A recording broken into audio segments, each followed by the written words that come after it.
Guys, welcome back to my channel. आज मैं आपके लिए लेके आई हूँ सेकंड सॉर्टेड लव का एपिसोड 3 जो हाल ही में एकदम नया आया है। तो हम स्टार्टिंग में देखते हैं कि जो सियोजुन होता है वो सोजू पी रहा होता है और उसके टैब में एक नोटिफिकेशन आता है कि जो सियोजुन है उसने किसी को मार दिया है। लेकिन हम देखते हैं ये सियोजुन अपने सपने में देख रहा होता है और ये देख के वो एकदम से उठ जाता है। फिर अगले ही सुबह हम देखते हैं जो ग्योमजू होती है वो बहुत दिल से जो उसकी कार होती है सियोजुन की वो ठीक कर रही होती है। उतने में उसका दोस्त आ जाता है। वो क्या तुम ठीक हो, तुम्हारा पेट ठीक है? मैंने सुना तुमने कल रात को ड्रिंक की थी। तो वो कहती है कि हाँ, मुझे पता है कि तुम्हें सियोजुन नहीं बताया होगा, उससे मेरी तरफ से सॉरी कह देना।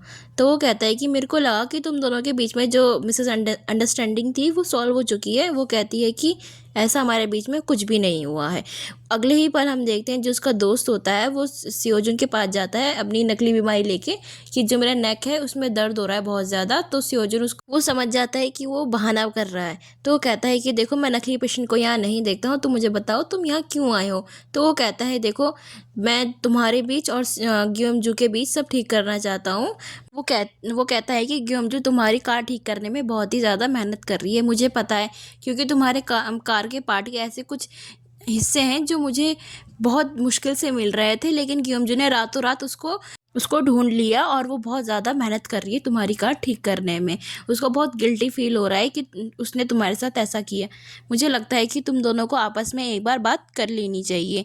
इसी बीच हमें पास्ट का सीन दिखाया जाता है कि जो सियोजुन होता है वो एक शॉप से सोजू ले रहा होता है। फिर उसके बाद वहीं पे ही जो ग्योमजू की मम्मी होती है वो वहाँ बैठी रहती है और वो कहती है कि मुझे पूरा यकीन है कि जो तुम्हारी ग्रैंड मदर की जो मेमोरियल डे है वो अच्छा जाएगा। तो वहाँ से उनको थैंक यू बोल के चला जाता है। फिर उसके बाद हमें पता चलता है कि जो उसकी मम्मी और उसकी फ्रेंड होती है वो आपस में बात कर रहे होते हैं कि बेचारा ग्योमजू, इसकी मम्मी इसको जन्म देते ही चली गई थी और उसके जो पापा हैं उन्होंने भी इसको बचपन में छोड़ दिया था। ये सिर्फ अपनी ग्रैंड मदर के साथ ही रहता था और लेकिन अब वो भी नहीं रही।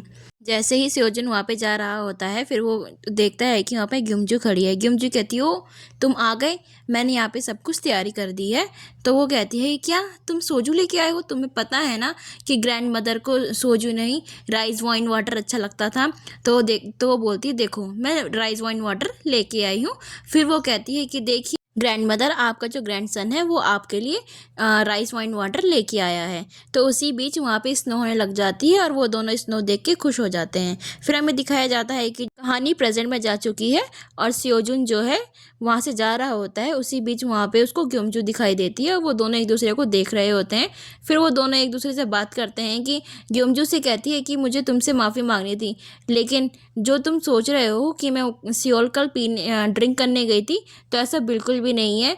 मेरी कोई ऐसी सिचुएशन ऐसी प्रॉब्लम आ चुकी थी जो मैं तुम्हें नहीं बता सकती हूँ, लेकिन फिर भी मैं तुमसे माफ़ी मांगती और तुम्हें नहीं बता सकती कि मुझे कल क्या दिक्कत हो गई थी।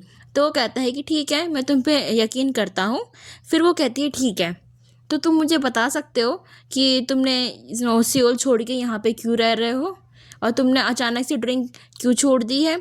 तो वो कहता है कि देखो, मैं तुम्हारे तरह नशे वाली हरकतें करके कुछ उल्टे काम नहीं करना चाहता। अपने पैर दिखा के कहता है, देखो मैं किसी को तुम्हारी तरह चोट नहीं पहुंचाना चाहता।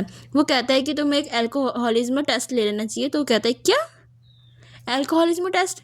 वो लेते हैं जो ड्रिंक नहीं छोड़ सकते हैं। अगले ही भले हमें दिखाया जाता है जो ग्योमजू होते हैं उन्हें अपने फ़ोन में अल्कोहलिज्म के बारे में सर्च करने वाली होती है, लेकिन तब तक उसकी एक कोवर्कर फ्रेंड का फ़ोन आ जाता है। फिर उसमें वो बताती है कि देखो, सर ने तुमसे एक बहुत ज़रूरी बात पूछने को कहा है। वो कहती है, क्या सर ने?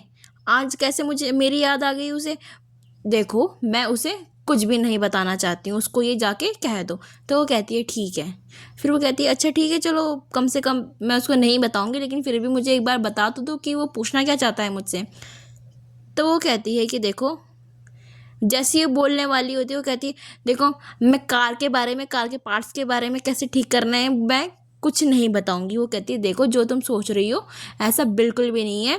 सर तुमसे बस ये पूछना चाहते हैं कि जहाँ तुमने लास्ट स्पॉट उन्हें बियर पिलाई थी वो स्पॉट उनको बहुत अच्छा लगा और वो स्पॉट कहाँ था।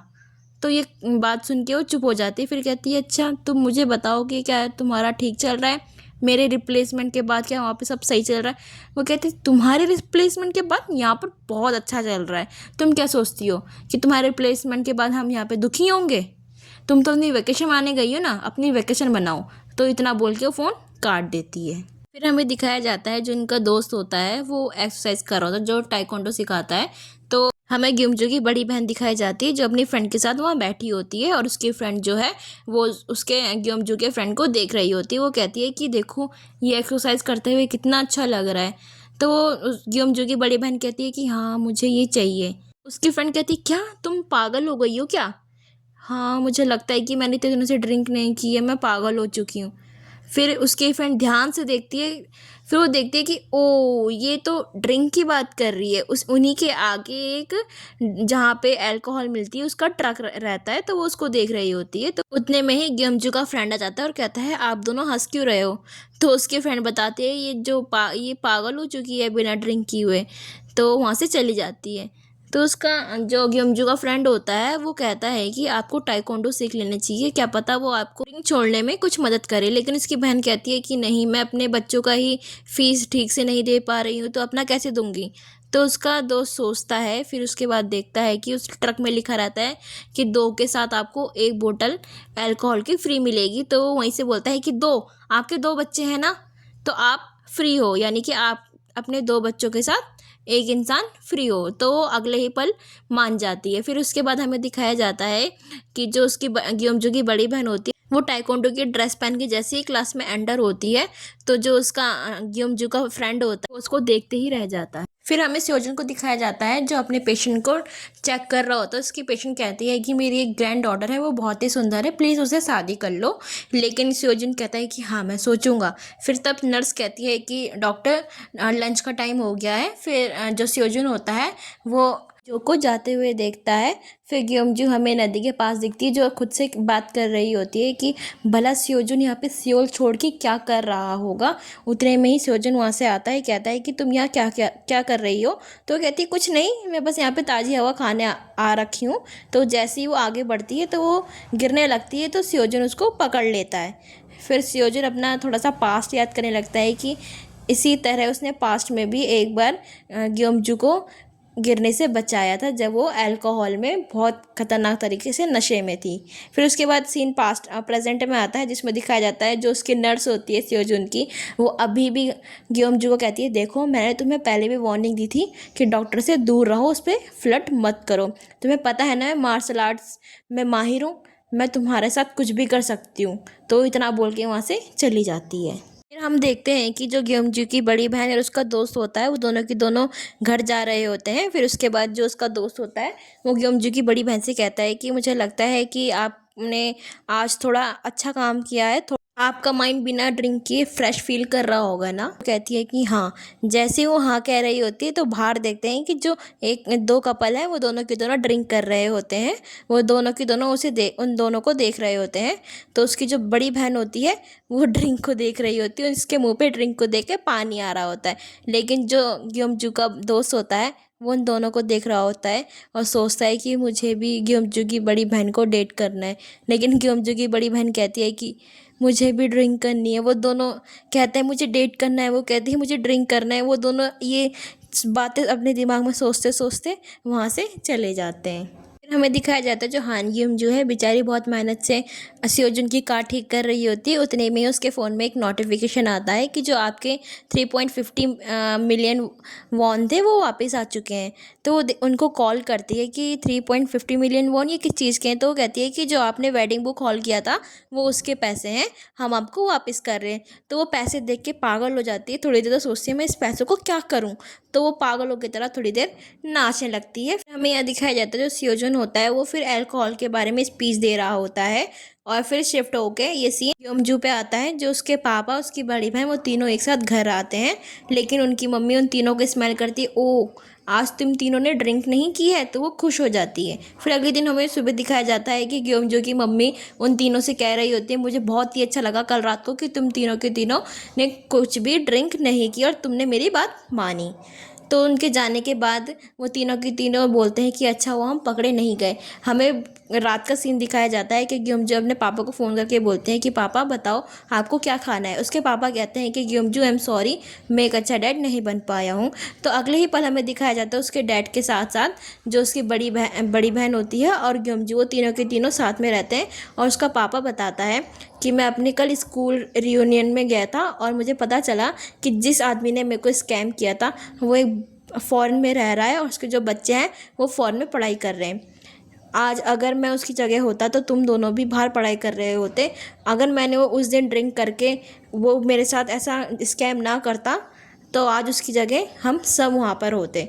तो दोनों की दोनों बेटियाँ कहती हैं कि पापा आप चिंता मत करो, हाँ आप भी बहुत अच्छे डैड हो, आप कभी भी हमारे लिए कोई कमी नहीं की है। और तीनों एक साथ बैठ के ड्रिंक करने लगते हैं। फिर अगले ही पल हमें दिखाया जाता है जो हान ग्यूम जो की मम्मी होती है वो अपनी जुम्बा क्लास में जाती है और सब लेडीज़ को बोलती है कि मुझे बहुत अच्छा लगा कि मेरे बच्चों ने और मेरे पति ने कल ड्रिंक नहीं किया है। तो वो सब के सब खुश हो जाते हैं। तो वो कहते हैं कि ग्योमजू की मम्मी हमें बहुत अच्छा लगा कि आपके परिवार वालों ने कल ड्रिंक नहीं की, लेकिन हाँ एक बात तो है, आपके इस रेस्ट्रिक्शन के वजह से हमारे जो वीआईपी कस्टमर हैं वो अब कम हो चुके हैं। तो कहती हाँ मुझे पता है कि तुम्हारी जिससे सबसे ज़्यादा बिक्री जिससे होती थी मैंने उनका आना बंद करवा दिया है। फिर हम देखते हैं जो ग्योमजू होती है सियोजुन को कॉल करती है, वो बोलती है कि मैंने तुम्हारी कार ठीक कर दी है और तुम आ जाओ। तो वो कार देखने जाता है, फिर कहता है कि हाँ मुझे पता है तुमने इसमें बहुत मेहनत की है, वो तो करोगे ही क्योंकि तुमने ही तो इसको ख़राब किया है। तो वो कहती है देखो मैंने इसमें बहुत मेहनत की, कम से कम मुझे एक थैंक्स तो कह दो। तो कहता है जो भी है, तो उसको थैंक्स नहीं कहता है। फिर उसके बाद कहती है अच्छा ठीक है टेस्ट ड्राइव तो ले लेते हैं। तो कहता है तुम्हें लगता है कि मैं ऐसे पैर से टेस्ट ड्राइव ले सकता हूँ? तो कहती है ठीक है मेरे साथ चलो, मैं तुम्हें एक टेस्ट ड्राइव लेके दिखाती हूँ। तो वो उसे अपने साथ शॉपिंग पे ले जाती है और उसके लिए कपड़े खरीदती है, लेकिन वो कहता है कि देखो मुझे अपने लिए कपड़े नहीं चाहिए, तो अपने लिए कपड़े खरीदो और जब तुम्हारा हो जाए तो मुझे बाहर कॉल कर देना। तो कहती है ठीक है। फिर वो अपने घर वालों के लिए कपड़े लेती है और जैसे ही शॉपिंग करने के बाद बाहर आती है तो वो उसे कॉल करती है, लेकिन वो कॉल नहीं उठाता है। और जैसे ही पीछे मुड़ के देखती है तो सियोजुन उसके हाथ से सारे बैग लेता है और कहता है कि चलो अब हो गया ना तुम्हारा। तो हम देखते हैं ग्योमजू के पैर में उसके सैंडल से कुछ चोट सी लग जाती है। तो वो सियोजुन को कहती है कि मेरे पैर में थोड़ा दर्द हो रहा है। तो सियोजुन कहता है क्या तुम ठीक हो? तो अगले ही पल हम देखते हैं जो सियोजुन होता है वो उसके पैर में बैंडेज लगा रहा होता है और उसी टाइम फायर क्रैकर्स जलने लगते हैं। तो वो उसको देखने लगते हैं। फिर हमें दिखाते हैं पास्ट में सियोजुन है वो ग्योमजू को अपने पीठ में उठा के नीचे उतारता है, कहता है कि हम यहाँ पहुँच चुके हैं। और ग्योमजू से गिरने वाली होती है लेकिन उसको पकड़ लेता है और कहता है कि ग्योमजू मैं अब तुम्हारे साथ दोस्त नहीं रहना चाहता हूँ, मैं जब भी तुम्हें देखता हूँ मेरा दिल तुम्हें देख के धड़कता है। तो वो कहता है कि मैं तुम्हें पसंद करता हूँ और जैसे ही ये बोलता है वो उसको किस करता है। फिर कहानी प्रेजेंट में आती है और जो सियोजुन और ग्योमजू है वो दोनों के दोनों डिनर कर रहे होते हैं और ग्योमजू एक लड़की को देखती है ड्रिंक करते हुए। तो सियोजुन कहता है कि प्लीज़ तुम मत देखो। तो कहती है क्या मैं एक ड्रिंक कर सकती हूँ, तुम मेरी मम्मी को मत बताना। तो कहता है मैं ज़रूर बताऊँगा। तो कहती है ठीक है चलो फिर अब तुम मेरी एक सवाल का जवाब दो कि तुम यहाँ पे सियोल से यहाँ क्या कर रहे हो। लेकिन वो उसकी बात का जवाब नहीं देता। वो उससे पूछता है कि तुम्हारे पास इतने पैसे आए कहाँ से जो तुम मुझे इतना महंगा डिनर करवा रही हो। तो वो कहती है देखो जब तुम मेरी बात का जवाब नहीं दे रहे तो मैं तुम्हारी बात का जवाब क्यों दूँ। लेकिन ग्योमजू बता देती है कि जो मैंने वेडिंग हॉल बुक करवाया था उसके पैसे ये आ चुके हैं, यानी कि वो कैंसिल होने के बाद उन्होंने मुझे पैसे वापस दे दिए हैं। तो वो बहुत ज़्यादा हंसती है, लेकिन सियोजुन कहते हैं इसमें हंसने वाली बात क्या है, तुम्हें देख के तो नहीं लगता कि तुम्हें बिल्कुल भी पछतावा है शादी टूटने का? क्या तुम्हें ज़रा से भी शर्म नहीं है? उस पर क्या बीत रही होगी जिसको तुमने हर्ट किया होगा। तो वो इतना बोल के वहाँ से चला जाता है, कहता है कि मैं बिल पे कर दूंगा, तुम्हें पे करने की ज़रूरत नहीं है। तो इतना बोल के वहाँ से जा ही रहा होता है, लेकिन जो पीछे से कहती है कि मैंने तुम्हें कोई हर्ट नहीं किया है और ना ही मैंने किसी और को हर्ट किया है। इसके साथ ही एपिसोड 1 यहाँ पे ख़त्म होता है। अगर आपको मेरी एक्सप्लेनेशन अच्छी लगी हो तो प्लीज़ सब्सक्राइब माई चैनल।